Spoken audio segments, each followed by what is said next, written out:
SEO stands for search engine optimization. So it's very search engine algorithm focused.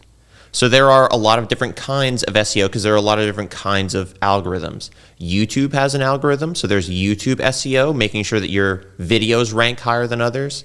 There's same thing with TikTok, same thing with Amazon. Amazon has SEO. That's why you'll see titles that are like, small woman's blouse, best woman's blouse, small blouse, as a title description. But what we're going to talk about today is local SEO for the context of the podcast, is how to improve your rankings when someone searches Google for your service in your geographic service area. That's the overview of what SEO is.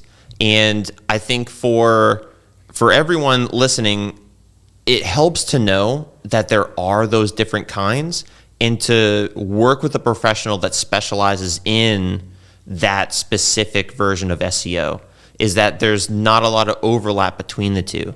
What you mean by that is the platform that you're looking to grow on. So if you're looking to bring in more Google leads, you want to work with your web developer and a Google My Business specialist of some sort.